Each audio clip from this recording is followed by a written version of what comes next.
تعالیٰ کہ ہر چیز اللہ تعالیٰ کو اس کے مقام رفیع کے اوپر بیان کر رہی ہے، اور اس میں اتنا زور ہے۔ سورہ بنی اسرائیل میں فرمایا تسبح لہ السماوات السبع والارض ومن فیہن وَإِن مِّن شَيْءٍ لَّا يُسَبِّحُ بِحَمْدِهِ وَلَٰكِن لَّا تَفْقَهُونَ تَسْبِيحَهُمْ إِنَّهُ كَانَ حَلِيمًا غَفُورًا۔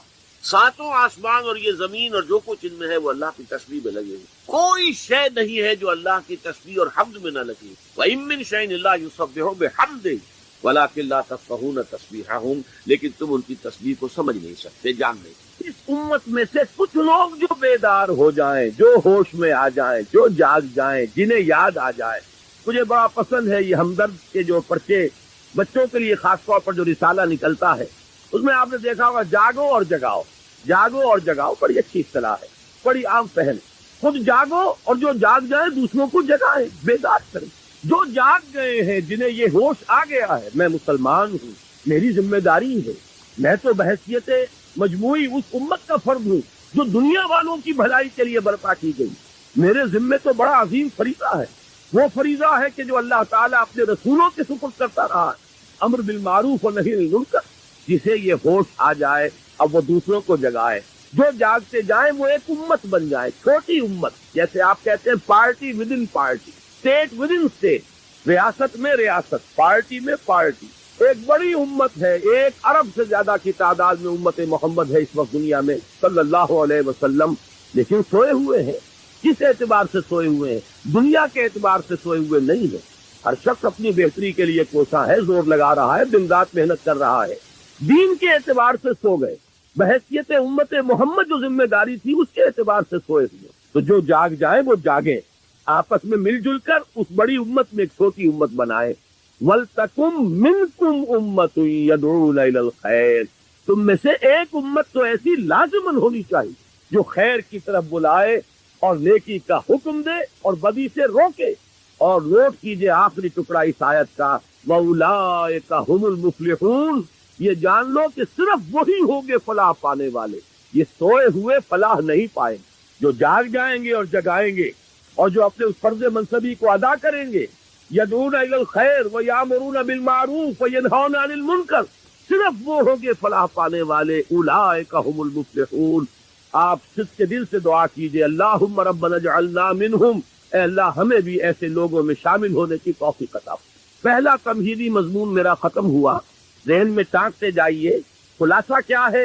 امت مسلمہ کی غرض تاسیس یا شہادت علی الناس کہیے یا امر بالمعروف اور نہی عن المنکر۔ اب دوسرا مضمون ہے، اس کے لیے ذرا یہ الٹ لیجئے آخری صفحے پر، چونکہ یہ 2 ورقہ ہے، اس پر میں نے ایک بڑی محنت کر کے قرآن مجید کے 9 مقامات منتخب کیے۔ ایک مضمون کو واضح کرنا مقصود ہے۔ وہ مضمون کیا ہے؟ پہلے اس بات کو سمجھیے، بدقسمتی سے ہمارے اس دور میں بہت سے انتہائی نیک لوگ، انتہائی نیک نیت لوگ، پھر یہ کہ دین کے لیے حرکت بھی کر رہے ہیں، جاتے ہیں، گھروں سے نکلتے ہیں، محنت کرتے ہیں، جد و جہد کرتے ہیں، لیکن ایک مغالطے میں مبتلا ہو۔ وہ مغالطہ کیا ہے کہ صرف نیکی کی تلقین کفایت کرتی ہے، نہیں عن المنکر کی ضرورت نہیں، کسی برائی پر تنقید کا کوئی فائدہ نہیں۔ بھلائی کی تلقین کرو، جب بھلائی پھیلے گی خود بخود جو بدی ہے وہ رفع ہو جائے۔ بعض اعتبارات سے بات بڑی وزنی بات ہوتی ہے، تم روشنی پھیلاؤ، تاریکی خود بخود کافور ہو جائے۔ بھلائی کا پرچار کرو، بھلائی کو پھیلاؤ، بدی جو ہے خود بخود جو ہے وہ ملیا بیٹ ہو جائے۔ لیکن یہ بہت بڑا مغالطہ ہے اور دینی اعتبار سے بہت بڑی غلط فہمی ہے، جس میں بہت سے نیک نیت حضرات، ان کی نیت سے پر کوئی شک نہیں، پھر ان کا جو مجاہدانہ کردار ہے، اس کے لیے جو محنتیں کرتے ہیں وہ سب بھی مسلم۔ لیکن میں یہ چاہتا ہوں آج آپ قرآن مجید کے 9 مقامات کے حوالے سے اس بات کو سمجھ لیں کہ یہ امر بالمعروف اور نہی عن المنکر باہم لازم و ملزوم، میں نے جو اس کا عنوان قائم کیا ذیلی، باہم لازم و ملزوم، ایک گاڑی کے 2 پہیے یا ایک ہی تصویر کے 2 رخ۔ ایک پہیے پر تو گاڑی گھوم جاتی ہے، 2 پہیوں پر گاڑی آگے بڑھتی، ایک گاڑی کے 2 پہیے، اسی طریقے سے ایک تصویر کے 2 رخ، باہم لازم و ملزوم۔ اس کو چونکہ بڑی اہمیت کے ساتھ ذہن نشین کرانا مقصود ہے، تو میں نے یہ 9 مقامات قرآن مجید کے نکالے، جس سے یہ ثابت ہو جائے یہ دونوں لازم ہے، لازم و ملزوم۔ اور ایک بات میں عرض کر دوں انتہائی ادب کے ساتھ، کہ واقعہ یہ ہے کہ اگر میں یہ کہوں کہ قرآن مجید تو یہ دو چیزیں بیان کر رہا ہے، لیکن اصل میں تو ایک ہی چیز ضروری ہے، تو معلوم یہ ہوا کہ میں نے قرآن پر طعن کیا ہے، اللہ کے کلام پر گویا کہ میں ایک یہ نقص نکال رہا ہوں کہ شاید یہ صرف شاعری ہو رہی ہے، لفاظی ہو رہی ہے۔ قرآن ہر جگہ دونوں اصطلاحات کو لا رہا۔ دیکھیے چونکہ وقت کم ہے، اب ذرا ایک ایک کر کے ان آیات کو پڑھیے۔ میں نے الحمدللہ شروع کیا اس اعتبار سے کہ شان باری تعالی سورۃ النحل کی آیت نمبر 90 میں بیان ہوئی، اور یہ آیت تو آپ میں سے ہر شخص کو یاد ہوگی، اس لیے کہ ہر خطبہ جمعہ میں آپ یہ آیت سنتے ہیں۔ خطبہ ثانیہ جب ہوتا ہے، جس کے بعد کھڑے ہو جاتے ہیں نماز کے لیے، تو یہ آیت جو ہے اس پر خطبہ ختم ہوتا ہے۔ ان اللہ یأمر بالعدل والاحسان وایتاء ذی القربى وینہی عن الفحشاء والمنکر والبغی یعظکم لعلکم تذکرون۔ بڑی خوبصورت آیت ہے۔ اللہ تعالیٰ نے ایسا کمال توازن پیدا کیا، حکم بھی دیا تین باتوں کا، روکا بھی تین باتیں۔ عجیب توازن ہے، ذرا غور کیجئے اس کے حسن توازن ہی میں سارا حسن ہوتا ہے۔ دو چیزیں ہیں، اگر آپ نے توازن ڈسٹرب کر دیا اس میں حسن باقی نہیں رہے گا۔ ان اللہ یامر بالعدل والاحسان وایتاء ذی القربى، اللہ حکم دیتا ہے عدل کا، احسان کا اور قرابت داروں کا حق ادا کرنے۔ میں چونکہ اس وقت درس نہیں دے رہا ہوں ان آیات کا، مقصود صرف یہ ہے کہ آپ کے پیش نظر رہے کہ امر اور نہی یہ دونوں ساتھ ساتھ، اور اس میں یہاں توازن اللہ نے اس درجے کیا ہے کہ تین ہی چیزیں مقابل میں لایا۔ وَيَنْهَا عَنِ الْفَحْشَاءِ وَالْمُنْكَرِ وَالْبَغْيِ يَعِظُكُمْ لَعَلَّكُمْ تَذَكَّرُونَ۔ اللہ بھی نیکیوں کا حکم دیتا ہے تو بدیوں سے روکتا بھی، ورنہ اگر وہ فلسفہ درست ہوتا کہ محض نیکی کی تلقین سے بدی خود و خود کافور ہو جائے گی، تو بدی کی نشاندہی کر کے اس سے روکنے کی اضافی طور پر ضرورت نہیں۔ آگے چلیے، نمبر 2، تقاضائے فطرت و حکمت۔ یہاں میں نے سورہ لقمان کی آیت لی ہے۔ حضرت لقمان کے بارے میں آپ حضرات کے علم میں ہوگا، نہ وہ نبی تھے نہ کسی نبی کے امتی تھے، سلیم العقل سلیم الفطرت انسان، حکیم اور دانا انسان۔ انہوں نے اپنے غور و فکر سے جو نتائج اخذ کیے ہیں وہ ہیں جو قرآن مجید نے سورہ لقمان کے دوسرے رکوع میں جو وصیتیں انہوں نے اپنے بیٹے کو کی تھی۔ وَإِذْ قَالَ لُقْمَانُ لِابْنِهِ وَهُوَ يَعِظُهُ يَا بُنَيَّ لَا تُشْرِكْ بِاللَّهِ، یہاں سے قرآن مجید نے حضرت لقمان کو امر بنا دیا، اس لیے کہ ان کا ذکر جب تک قرآن ہے ان کا ذکر موجود ہے، اور ہمیشہ قرآن رہے گا، ان کا ذکر موجود رہے گا۔ یہ شان ہے اللہ نے اپنے اس بندے کی جو بڑھائی ہے کہ قرآن مجید میں اس طریقے سے تعین کے ساتھ یا تو رسولوں کا نام آتا ہے، یا یہ کہ صحابہ میں سے حضرت زید کا ذکر خاص طور پر صحابہ جو ہے اس اعتبار سے کیا کرتے تھے کس قدر خوش قسمت ہے اس کا نام قرآن میں آیا۔ فلما قضى زید وطرها، تو یہ وطرہ منہا زید وطرہ یہ سورہ احزاب میں آیا تو لوگ رش کرتے تھے، زید تمہارا نام قرآن میں آیا۔ ایسے ہی یہ ایک حکیم اور دانا انسان۔ اب ان کی اسی لیے میں نے عنوان قائم کیا تقاضائے فطرت و حکمت۔ فطرت اور حکمت کا تقاضا یہ ہے۔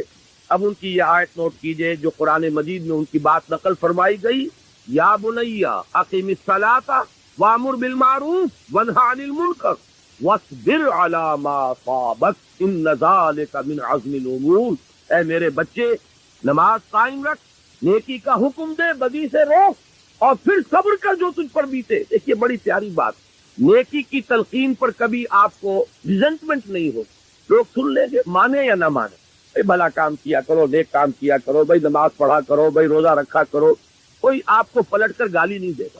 یہ دوسری بات ہے کہ جیسے چکنے گھڑے پر پانی پڑتا ہے اور نکل جاتا ہے، اور ایک کان سے سنا دوسرے کان سے نکال دیا، لیکن اصل میں جب جوابی کارروائی ہوتی ہے لوگوں کی طرف سے، جب آپ کسی بدی پر روکے اس وقت پھر ریزنٹمنٹ ہوتی ہے، اس وقت پھر جو ہے ریٹیلیشن ہوتی ہے۔ چھوٹے سے بچے کو کہہ کر دیکھیے کہ بیٹے یہ کھیلنے کی جگہ نہیں ہے، یہ کرکٹ کا میدان نہیں ہے، یہ سڑک ہے، کسی کا سر پھوڑ دو گے، کسی کی گاڑی کا شیشہ توڑ دو گے، لیکن ذرا کہہ کے دیکھیے پھر آپ کا وہاں سے اپنی عزت کو سالم لے کر واپس چلا جانا آسان نہیں ہوگا۔ چھوٹی سی چھوٹی بات کہہ کر دیکھیے کسی کو۔ اس لیے یہاں حضرت لقمان فرما رہے ہیں، میرے بچے نماز کو قائم رکھ، نیکی کا حکم دے، بدی سے روک، اور پھر جو آئے اسے جھیل، برداشت کر، صبر کر۔ وَاصْبِرْ عَلَىٰ مَا أَصَابَكَ، یہی تو ربط ہے سورۃ العصر میں، وَالْعَصْرِ إِنَّ الْإِنسَانَ لَفِي خُسْرٍ إِلَّا الَّذِينَ آمَنُوا وَعَمِلُوا الصَّالِحَاتِ وَتَوَاصَوْا بِالْحَقِّ وَتَوَاصَوْا بِالصَّبْرِ۔ حق کی وصیت کر کے ظاہر بات ہے کہ پھر آپ کو صبر کی بھی ضرورت پیش ہے۔ تیسری چیز پر آئیے، شان محمد صلی اللہ علیہ وسلم. یہ سورہ اعراف کی ایک آیت. اس کا پس منظر یہ ہے کہ جب حضرت موسیٰ علیہ السلام کو اللہ تعالیٰ نے کوہ طور پر بلا لیا تھا 30 راتوں کے لیے، پھر وہ بڑھا کر 40 راتیں کی گئی، اور وہاں ان کی عدم موجودگی میں بنی اسرائیل نے بچڑے کی پرستی شروع کر دی. تو جب وہ واپس آئے ہیں تو بہت غضبناک ہوئے. وہ تو آپ کے علم میں پورا واقعہ ہے. پھر سب سے بڑی توبہ ہوئی ہے تاریخ میں. 70,000 یہودی قتل ہوئے ہیں اس مرتد ہونے کی پاداش. ہر قبیلے میں سے جنہوں نے شرک کیا تھا، تو جو لوگ توحید پر قائم رہے انہیں حکم دیا گیا کہ اپنے رشتہ داروں کو سوا. مرتد کی سزا اسلام میں قتل ہے. انہوں نے اسلام لانے کے بعد، نبی کے ساتھی ہونے کے بعد، اور گائے کی پرستی کی. یہ سارا جو ہے جس کو آج کی اصطلاح میں آپ فرض بھی کہہ سکتے ہیں، بہت بڑا فرض ہوا یہ اپنی اس پارٹی کا. اس کے بعد کوہ طور پر وہ 70 سرکردہ لوگوں کو لے کر حاضر ہوئے. دعا کی پروردگار ہم سے خطا ہو گئی ہے، معاف فرما دے اور ہمارے لیے رحمت کا فیصلہ فرما دے. اس کا جواب دیا گیا کہ ایک تو میری رحمت عام ہے، وہ تو ہر شے کے ساتھ، رحمتی وسعت کل شے. ایک میری خاص رحمت ہے جو میں نے لکھ دی ہے اپنے ان بندوں کے لیے جو میرے رسول نبی امی پر ایمان لائے صلی اللہ علیہ وسلم. یہ سورہ اعراف کی آیت نمبر 157 ہے. اس نبی امی کی جو شان بیان ہوئی ہے صلی اللہ علیہ وسلم، وہ آیت ہے یہ: الذین یتبعون الرسول النبی الامی الذی یجدونہ مکتوبا عندہم فی التوراۃ والانجیل. وہ لوگ کہ جو پیروی کریں گے میرے رسول نبی امی کی، جس کو وہ دیکھیں گے، موجود پائیں گے لکھا ہوا اپنے پاس تورات اور انجیل میں، یعنی جن کی پیشین گوئیاں درج ہوں گی. اب وہ نبی جب آئیں گے کیا کریں گے؟ دیکھیے، پہلا کام کیا ہے؟ یامرہم بالمعروف وینہاہم عن المنکر ویحل لہم الطیبات ویحرم لہم الخبائث. نبی جب آئیں گے میرے نبی امی، میرے رسول نبی امی صلی اللہ علیہ وسلم، کیا کریں گے؟ انہیں نیکیوں کا حکم دیں گے، بدی سے روکیں گے، ان کے لیے طیب چیزوں کو حلال ٹھہرائیں گے اور ناپاک اور گندی اور خبیث چیزوں کو حرام کریں. لیکن اس میں پہلی شے جو آ رہی ہے وہ کیا ہے؟ وہی گاڑی کے دونوں پہیے لازم و ملزوم، یامرہم بالمعروف وینہاہم عن المنکر. نمبر 4، شان صحابہ رضی اللہ تعالیٰ عنہ. اب آپ نے نوٹ کیا ہوگا میں درجہ بدرجہ سیڑھی اتر رہا ہوں. شان باری تعالیٰ سب سے اوپر، پھر وہ فطرت اللہ التی فطر الناس علیہا. اس کو انسانوں کی فطرت کو کہا گیا فطرت اللہ، اس لیے نمبر 2 پر اس کو لایا ہوں. نمبر 3 پر رسول صلی اللہ علیہ وسلم. نمبر 4 پر صحابہ، درجہ بدرجہ نیچے اتر رہے.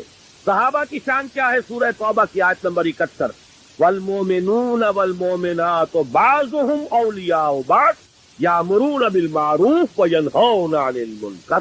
مومن مرد اور مومن عورتیں آپس میں ایک دوسرے کے ساتھی ہیں، پشت پناہ ہیں، مددگار ہیں، حمایتی ہیں. اور ان کی شان کیا ہے؟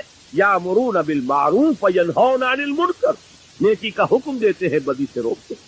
اس کا ذرا کانورس بھی دیکھ لیجئے. یہ کانورس کا لفظ شاید میری عمر کے لوگوں کو یاد آیا ہو جنہوں نے انگریزی میں میٹرک میں جیومیٹری پڑھی تھی.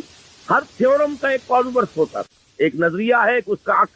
تو اس کا بھی ایک عکس. منافقین کی شان بیان ہوئی ہے، کیفیت منافقین، اسی سورہ توبہ کی آیت نمبر 67 میں: المنافقون والمنافقات بعضهم من بعض یامرون بالمنکر وینہون عن المعروف. لفظ دونوں یہاں بھی آ گئے. یہ منافق مرد اور منافق عورتیں یہ ایک دوسرے میں سے ہیں، یہ ایک دوسرے کے ساتھی ہیں، پشت پناہ ہیں، مددگار ہیں. وہ کیا کرتے ہیں؟ وہ نیکی سے روکتے ہیں اور بدی کا حکم دے. یہاں میں ذرا ایک حدیث بھی آپ کو سنا دوں. ایک مرتبہ حضور نے صحابہ کرام سے فرمایا، تم لوگوں کا کیا حال ہوگا؟ کیسا انتم اذ لا تأمرون بالمعروف ولا تنہون عن المنکر. کیا حال ہو جائے گا مسلمانوں تمہارا جب تم نیکی کا حکم دینا چھوڑ دو گے اور بدی سے روکنا چھوڑ دو گے. صحابہ حیران ہوئے. ان کے لیے تو یہ ناقابل قیاس، ناقابل گمان بات. انہوں نے کہا اوا کائن ذالک یا رسول اللہ. انہوں نے حیرت کے ساتھ کہا، اے اللہ کے رسول، کیا ایسا ہونے والا ہے؟ آپ نے فرمایا بل اشد من ذالک سیکون. تم اسی پر حیران ہو رہے ہو میرے صحابہ، اس سے بھی زیادہ شدید کیفیت پیدا ہو جائے. اب وہ حیران ہوئے، وہ کیا ہوگی؟ فرمایا تامرون بالمنکر فتنہون عن المعروف. وہ دور بھی آ جائے گا کہ تم منکر کا حکم دو گے اور بدی کا حکم دو گے اور نیکی سے روکو.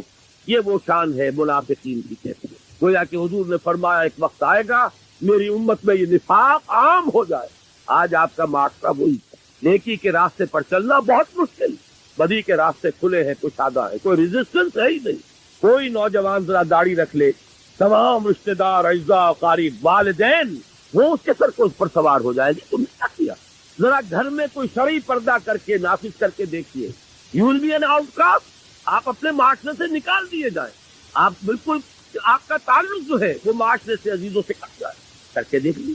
اس لیے کہ حضور نے فرمایا تھا بل اشد من ذلک سیکون، کہ میری امت پر وہ وقت بھی آنے والا ہے کہ صرف یہی نہیں ہوگا کہ نیکی کا حکم دینا روک دیں گے اور بدی سے روکنا جو ہے وہ چھوڑ دیں گے، بلکہ اشد من ذلک سیکون، اور وہ کیا ہے؟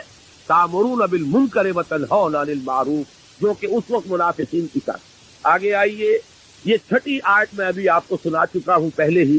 امت کا فرض منصبی، کنتم خیر امت اخرجت للناس تامرون بالمعروف وتنہون عن المنکر.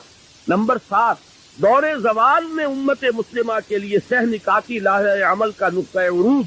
یہ 3 آیات جو یہاں درج ہیں، میں نے ایک تقریر کی تھی آپ کے اسی شہر کراچی میں ایک مسجد میں آج سے 4 سال قبل. اس پر مفصل خطاب ان 3 آیات کی روشنی میں ایک لائحہ عمل کیا کرے اس حال میں، کس طریقے سے صورتحال تبدیل ہو. قرآن مجید تو ہمیشہ کے لیے ہدایت اور رہنمائی ہے. اس نے اس دور کے لیے بھی ہدایت دی ہے، بعد والے دور کے لیے بھی ہدایت دی. اس دور زوال میں اگر یہاں سے اب اوپر اٹھنے کے لیے آپ کو لائحہ عمل درکار ہے تو بھی رجوع کیجئے قرآن کی طرف. قرآن مجید نے ان 3 آیات میں سورہ آل عمران کی آیات 102، 103، 104 ایک سہ نکاتی لائحہ عمل دیا ہے، جس میں آخری بات وہ ہے جو ابھی میں نے آیت آپ کو سنائی تھی، وَلْتَكُن مِّنكُمْ أُمَّةٌ يَدْعُونَ إِلَى الْخَيْرِ وَيَأْمُرُونَ بِالْمَعْرُوفِ وَيَنْهَوْنَ عَنِ الْمُنكَرِ وَأُولَٰئِكَ هُمُ الْمُفْلِحُونَ. پہلا نقطہ یہ ہے کہ ہر شخص تقویٰ اختیار کرے. دوسرا نقطہ یہ ہے کہ مل جل کر بنیان مرصوص بنو، قرآن مجید کی رسی کو مضبوطی سے تھام لو، اللہ کی رسی، وَاعْتَصِمُوا بِحَبْلِ اللَّهِ جَمِيعًا. اور تیسرا نقطہ ضربہ سلام کیا ہے اس کا؟ وَلْتَكُن مِّنكُمْ أُمَّةٌ يَدْعُونَ إِلَى الْخَيْرِ وَيَأْمُرُونَ بِالْمَعْرُوفِ وَيَنْهَوْنَ عَنِ الْمُنكَرِ وَأُولَٰئِكَ هُمُ الْمُفْلِحُونَ. تم میں سے ایک جماعت تو ایسی قائم ہونی چاہیے جو یہی 3 کام کرے اور کوئی کام نہ کرے. میں یہاں پر عرض کر دوں کہ واقعہ یہ ہے کہ آج وہ بعد میں تفصیل سے گفتگو ہوگی، ہماری دینی جماعتیں بھی اپنے اصل ہدف سے ہٹ چکی. اس وَلْتَكُن مِّنكُمْ أُمَّةٌ، اس کے کرنے کے صرف 3 کام قرآن نے بتائے: خیر کی طرف دعوت، نیکی کا حکم، بدی سے روکنا. یہ پاور پالیٹکس میں اپنے آپ کو ملوث کر لینا، کبھی کسی کا پاسنگ بن جانا، کبھی کسی کا ضمیمہ بن جانا، ادھر سے ادھر جو سیاسی اعتبار سے لڑکتے رہے، یہ در حقیقت اپنے اصل ہدف سے ہٹ جانے کی بنا پر وہ تیر نیم کش جس کا نہ ہو کوئی ہدف. اپنے اصل ہدف سے، ہمارے یہ جو لائحہ عمل کا جو ہدف ہے اس سے ہٹ چکے. بہرحال اس کے ضمن میں عرض کر دوں کہ وہ جو میں نے تقریر کی تھی، وہ بھائی جمیل الرحمان صاحب، اللہ تعالیٰ انہیں صحت بھی دے اور عمر بھی دے، انہوں نے میری کتنی ہی تقریریں ہیں، بڑا مشقت طلب کام ہے یہ ٹیپ سے اتارنا، اور یہ کر رہے ہیں. کم سے کم میں سمجھتا ہوں کہ 15 برس ہو گئے ہیں انہیں یہ کام کرتے ہوئے. میری بہت سی تقریریں ایسی ہیں جو انہی کے ذریعے سے وہ کتابی شکل میں آئی. اسی کراچی میں میں نے ایک تقریر کی تھی اسی آیت کے حوالے سے جو ابھی سورہ اعراف کی ہم نے پڑھی ہے. اس میں اہل ایمان کے بارے میں فرمایا کہ وہ لوگ کیا کریں گے، فالذین آمنوا بہ وعزروہ ونصروہ واتبعوا النور الذی انزل معہ اولئک هم المفلحون. ہمارے اس رسول نبی، وہ علم نباتات ہے، یہ علم الحیوانات ہے، دونوں کو گروپ کرتے ہیں بایولوجی کے اندر کہ لائف اس میں بھی ہے، لائف اس میں بھی ہے. لیکن یہ پودا جو ہے یہ گڑا ہوا ہے ایک جگہ، جبکہ حیوان چل رہا، باقی تو ساری فزیولوجی وہی کی وہ ہے. اس اعتبار سے اس کے اندر انبتکم من الارض نباتا ایک گویا کہ اشارہ ضرور موجود ہے کہ اس طریقے سے تدریجاً ارتقاء ہو کر انسان تک یہ عمل جو ہے تخلیق انسان تک پہنچا. اور اگر اس طرف ذہن نہ آئے یا آدمی نہ چاہے اس انداز میں سوچنا، تب بھی ایک مفہوم موجود ہے، اور اس کا تقابل ہوگا آگے جو آیت آ رہی ہے کہ باعث بعد الموت میں تو اللہ تعالیٰ تمہیں قبر سے نکال لے گا جیسے نکالا جاتا ہے. وہاں یہ نہیں ہوگا کہ پھر بچے کی شکل میں کوئی آئے پھر اس کی تدریجاً ترقی ہو، جیسے پودا ہے بڑھ رہا ہے، بڑھتا چلا جا رہا ہے. ابھی وہ صرف 2 پتیاں تھی، پھر آگے بڑھا، پھر آگے بڑھا، پھر تناور درخت بنا. اسی طریقے سے انسان کا بچہ ہے، وہ پیدا ہوا تو بہت ہی یوں سمجھیے کہ عاجز اور لاچار، بڑی مشکل سے تو وہ کھڑا ہونا سیکھتا ہے، پھر وہ بڑھتا ہے، اس کا قد جو ہے ہے اونچا ہوتا چلا جاتا ہے. یہ اس تخلیق اول میں تو ایسا ہے. واللہ انبتکم من الارض نباتا. یہاں تو تم جیسے پودا اوپر پروان چڑھتا ہے اوپر جاتا ہے ایسے ہی تم نے بھی 20 سال لیے ہیں اپنے اس قد تک پہنچنے میں یا اپنے اس جسم کی اس پختگی کو پہنچنے میں. لیکن قیامت کے دن بعد الموت جب ہوگا تو وہ تو اللہ نکال لے گا. یخرجکم من سرات. پھر نماز ہے، تلاوت ہے، باہر نکلے دعا ہے، گھر میں داخل ہونے لگے پھر دعا ہے، سواری پر سوار ہو رہے ہیں دعا ہے، اتر رہے ہیں دعا ہے، شیشہ دیکھ رہے ہیں دعا ہے، کپڑے پہن رہے ہیں دعا. زندگی کا کوئی عمل نہیں یہاں تک کہ جو تعلق زن و شو ہے جس کو کہ خالص حیوانی بات سمجھا جائے گا اس کے لیے بھی دعا ہے. غفلت میں وہ کام بھی نہیں کرتا. سمجھ رہے ہیں؟ اب آپ غور کیجئے اس میں کوئی اضافی وقت نہیں لگا، کوئی اضافی پوسچر اختیار نہیں کیا آپ نے، یوں بیٹھو اس طرح بیٹھو یوں کرو، کوئی آپ کا وقت اضافی نہیں لگا. جو کام کر رہے ہیں اور آپ اللہ کی یاد کر رہے ہیں اور وہ اللہ کی یاد اس کام کی مناسبت سے.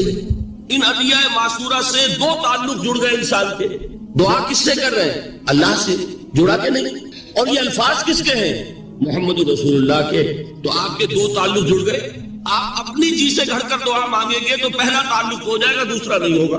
بہتر سے بہتر دعا مانگ لیں آپ. لیکن حضور سے جو معصور اور مسنون الفاظ جب آپ زبان سے نکالتے ہیں تو آپ کا تعلق اللہ سے بھی ہوا بذریعہ دعا، اور وہ الفاظ جو کہ حضور کے ہیں صلی اللہ علیہ وسلم کو حضور کے ساتھ ہوا. یہ تیسرا درجہ. چوتھے درجے میں مانتا ہوں کہ ایک ہوتی ہے خاص کسی شخص کے امراض کی تشخیص کرنے کے بعد تجویز. کوئی اگر طبیب ہے، ماہر طبیب روحانی، وہ آپ کو دیکھے گا تو اندازہ لگائے گا کہ آپ میں کیا کمی ہے، اس کے مطابق آپ کو ذکر بتائے گا. بھئی فلاں آیت کا مراقبہ کیا کرو. کسی میں بزدلی ہوتی ہے، کسی میں مال کی محبت زیادہ ہوتی ہے، کسی میں توکل کی کمی ہے، کسی میں شہرت کی خواہش ہے، نمایاں ہونے کا جذبہ ہے، کسی میں تکبر ہے. سب کا ایک سا برس تو نہیں ہوتا نا. تو یہ در حقیقت اندھے کی لاٹھی سے نہیں چلنے والی بات.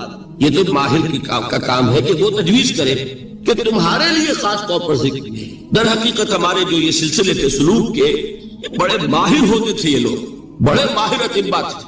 یہ جو علم نفسیات ہے اس کے ہمارے صوفیاء سے بڑھ کر کبھی کوئی عالم گزرا ہی نہیں دنیا میں.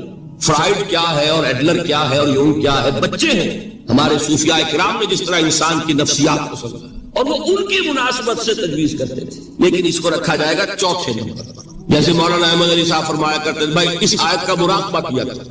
مراقبے کیا مانی؟ ابھی ان الفاظ کو بھی ہم نے خام خواہ کچھ خاص ایک شکل دے دی. مراقبہ کیا؟ توجہ کرنا، دھیان کرنا، خاص اس آیت کے اوپر، اس کے معانی پر اپنے ذہن کو جمانا. وہ کیوں ہے؟ تاکہ آپ کے اندر جو کمی ہے اس کی تلافی اس سے. لیکن یہ کہاں آئے گا؟ چوتھے نمبر. سمجھ گئے؟ جو نفاق سے بچنے کا ذریعہ، پریونشن کیا ہے نفاق سے؟ دوام ذکر.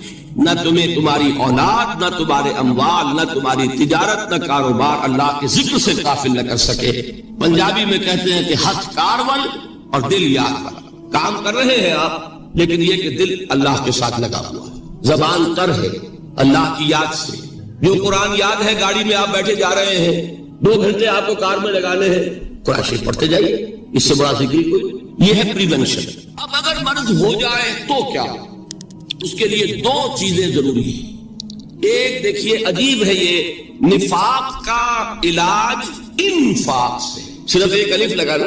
انفاق کے معنی اور یہ بنا ہے کس سے؟ نفقت الدراہم، پیسے ختم ہو گئے، مک گئے. یا نفق الفرس، گھوڑا مر گیا. تو مال کو کھپانا، لگانا اللہ کی راہ میں. اگر دل میں نفاق کی کوئی آلائش آئی ہے تو اس کا ازالہ ہوگا انفاق فی سبیل اللہ سے. مال اللہ کی راہ میں دیجیے، صدقہ کیجیے، خیرات کیجیے، دیجیے، اللہ کے دین میں لگائیے. جتنا لگائیں گے نفاق دھل جائے. اس لیے کہ اصل سبب نفاق کا ہے ہی حب دنیا کی محبت. لہذا اس کا ازالہ ہوگا جو سب سے محبوب شے ہے مال. انہو لحب الخیر لشدید. مال محبوب ترین ہے کہ نہیں؟ لہذا اس کو اللہ کی راہ میں لگائیں گے تو وہ نفاق دھل جائے. اور ایک اور چیز ہے جو بہت اہم ہے، بہت ہی شعوری طور پر اس کا اہتمام کیجیے. جس وقت دین کے کسی فرض کی انسان کو سمجھ آ جائے، اس کا شعور پیدا ہو جائے، پھر ڈیلے نہ ہو. ذرا سا ڈیلے جو ہے اس پر عمل کرنے میں، یہ در حقیقت نفاق کو جڑ پکڑنے کا موقع دینا ہے. Immediate action. ایک بات سمجھ میں آ گئی، فوراً عمل. اس میں شیطان کیا کرتا ہے؟ ذرا ٹھہر جاؤ، ابھی دیکھو یہ فرض ہے، یہ ذمہ داریاں ہیں، یہ کرنا ہے، اور پھر لگا دینا اپنے آپ کو. بہت سے لوگ کہتے ہیں بس یہ ریٹائرمنٹ کے بعد تو سارا میں دین کے لیے وقت کر دوں گا. اول تو خدا کے بندے تمہارے اندر رہ کیا جائے گا ریٹائرمنٹ کے بعد؟ سارا تو کھپ چکو گے، رہ کیا جائے گا؟ دوسرے یہ کہ یہ بھی جان لیجئے کہ کار دنیا کسے تمام نہ کر، ریٹائرمنٹ کے بعد کون فارغ ہو جاتا ہے؟ بیٹوں بیٹیوں سے فارغ ہوئے تو پوتے پوتیاں موجود ہیں، نواسے نواسیاں موجود ہیں. کبھی بھی وہ بوجھ ختم نہیں ہوتا زندگی کا. وہ تو یہ کہ آج بات سمجھ میں آئی ہے تو آج عمل ہونا چاہیے. قرآن مجید میں سورہ انعام میں بڑی شدید وعید آئی ہے. الفاظ ہیں یہ وَنُقَلِّبُ أَفْئِدَتَهُمْ وَأَبْصَارَهُمْ كَمَا لَمْ يُؤْمِنُوا بِهِ أَوَّلَ مَرَّةٍ. انسان پر ایک حقیقت کا انکشاف ہوا کہ یہ بات حق ہے، فوراً تسلیم کرے. کسی مصلحت کی وجہ سے، کسی بزدلی کی وجہ سے، کسی لالچ کی وجہ سے، کسی اپنی سیادت یا قیادت کی وجہ سے کیسے مان لوں؟ لوگ کہیں گے کہ یہ نیچے ہو گیا، وہ اونچا ہو گیا، جس کی بات مانی کسی وجہ سے رک گئے. تو اللہ تعالیٰ اندر سے وہ جو استعداد ہے حق کو پہچاننے کی وہ سلب کر دیتے. وَنُقَلِّبُ أَفْئِدَتَهُمْ وَأَبْصَارَهُمْ، ہم الٹ دیں گے ان کے دلوں کو بھی اور ان کی آنکھوں کو بھی. کیوں؟ كَمَا لَمْ يُؤْمِنُوا بِهِ أَوَّلَ مَرَّةٍ، اس لیے کہ وہ پہلی مرتبہ جب انکشاف حق ہوا ہے وہ ایمان نہیں لایا. اس کا میں ایک واقعہ آپ کو سنانا چاہتا ہوں کہ کس طرح صحابہ کرام پر بھی وقتی طور پر یہ واقعہ اگر صحابہ کرام کا نہ ہوتا تو یہ حقائق سمجھ میں نہ آتے. غزوہ تبوک کے موقع پر یہ میں جملہ انکمپلیٹ رہ گیا، ضعف ایمان کا حملہ ہو جاتا تھا، نفاق کا نہیں معاذ اللہ. لیکن ضعف ایمان ہی کی اگلی منزل شروع ہو جاتی ہے نا نفاق. جہاں جھوٹ بولنا شروع کیا نفاق، جھوٹی قسمیں کھانی شروع کی سیکنڈ اسٹیج، اور جہاں مومنین صادقین سے بغض اور عداوت پیدا ہو گیا وہ تھرڈ اسٹیج. تو وہ ضعف ایمان کا کیسے ہوتا ہے یہ حضرت کعب ابن مالک نے بڑی تفصیل سے بیان کیا ہے. غزوہ تبوک کے موقع پر جہاں منافقین نے آ کر جھوٹے بہانے بنائے، جھوٹی قسمیں کھائیں اور حضور سے ایگزمپشن لے لی، چھٹی لے لی، رخصت لے لی، وہاں 3 ایسے صحابہ بھی تھے جو مومن صادق تھے، لیکن وقتی طور پر شیطان نے انہیں ورغلایا. کیسے ورغلایا وہ سمجھ لیجیے. کعب ابن مالک نے تفصیل سے بیان کیا ہے، اور میرے نزدیک یہ جہاں تک میرا مطالعہ ہے طویل ترین حدیث ہے، بخاری اور مسلم میں. قرآن حکیم نے بھی سورہ آل عمران کے آخری رکوع میں ذکر کو سب سے پہلے اور سب سے اہم عامل کی حیثیت سے شمار کیا. چنانچہ اس کی پہلی آیت جو ہے سورہ آل عمران کے آخری رکوع کی، اس میں تو وہی مضمون جو میں بیان کر چکا وہ آیا ہے. ان فی خلق السماوات والارض واختلاف اللیل والنہار لآیات لأولی الالباب، یقیناً آسمانوں اور زمین کی تخلیق میں اور دن اور رات کے الٹ پھیر میں نشانیاں ہیں ہوش مندوں کی. ان کے ذریعے سے انسانی شعور کے اندر وہ معرفت رب اجاگر ہوگی. وہ پہلا مرحلہ اس نے طے کر لیا، وہ ڈورمنٹ معرفت اب ایکٹیویٹ ہو گئی. اب مزید فکر کا مرحلہ ہے جو اگلی آیت میں آیا ہے.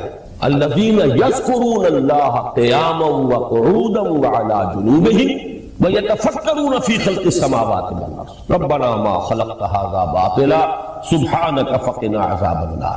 یعنی تفکر جو ہے وَيَتَفَكَّرُونَ فِي خَلْقِ السَّمَاوَاتِ وَالْأَرْضِ، وہ تفکر کرتے ہیں، غور و فکر کرتے ہیں آسمان اور زمین کی تخلیق میں، لیکن اس تفکر کے ساتھ لازماً ذکر اور ذکر مدام، ذکر بھی وہ کہ جو مستقل ہو، ہر حالت میں ہو.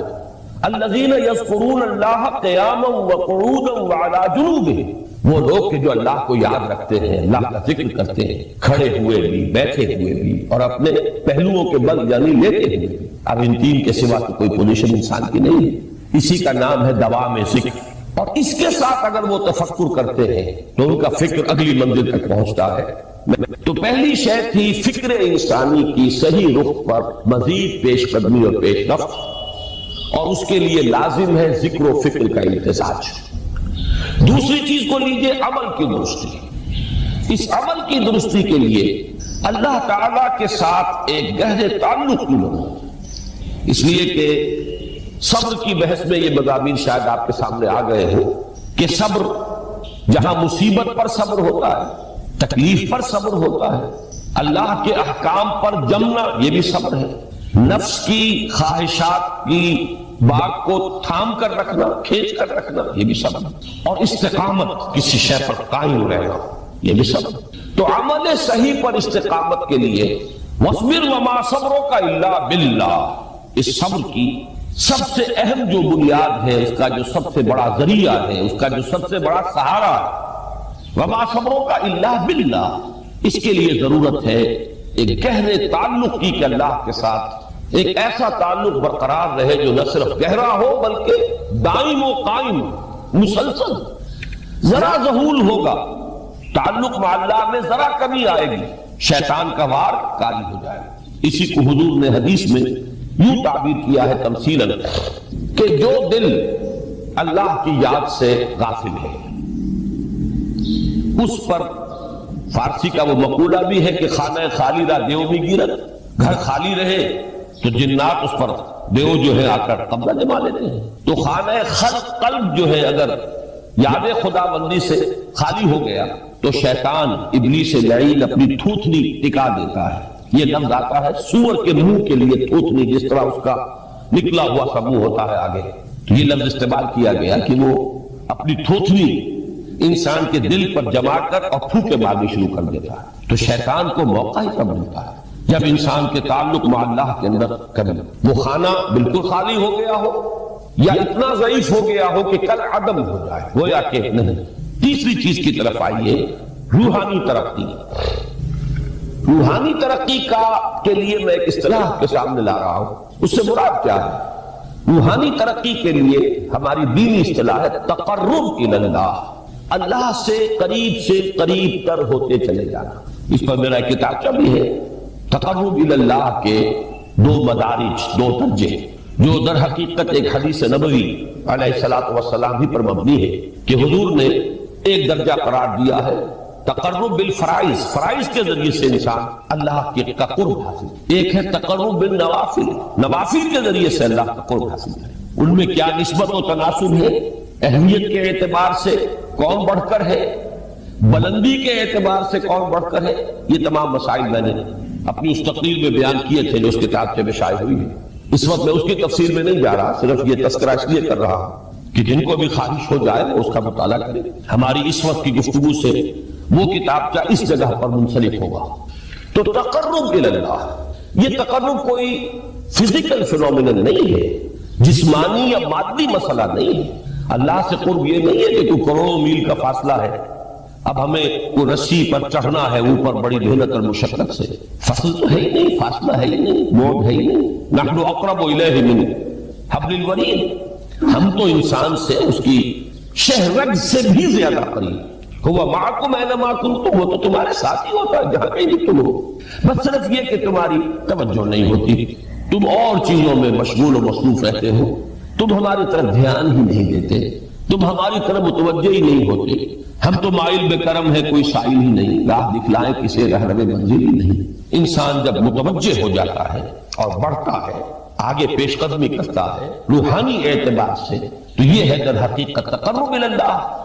اور اسی کو ہم کہیں گے روحانی ترقی. اب ان تین چیزوں کو اگر آپ نے ذہن میں جما لیا، پھر میری بات کی ترتیب اس کو ذہن میں قائم کیجئے. ہم چلے کہاں سے؟ کہ دین کے ساتھ اصل مناسبت فلسفے کی نہیں، حکمت کی. نمبر 2، حکمت قرآنی کا پہلا اور اہم ترین اور بنیادی مسئلہ معرفت رب کا حصول ہے. اس کا نتیجہ شکر خدا، اس کا ذریعہ آیات آفاقی، آیات انفسی، اور سب سے بڑھ کر آیات قرآنیہ جو الذکر، جو تذکرہ ہے، جو ذکر ہے. لیکن اس پہلے مرحلے کو اگر کوئی انسان بفضل ہی تعالی، اللہ کے فضل و کرم سے طے کر لے، اب اس کے سامنے تین مسئلے ہیں.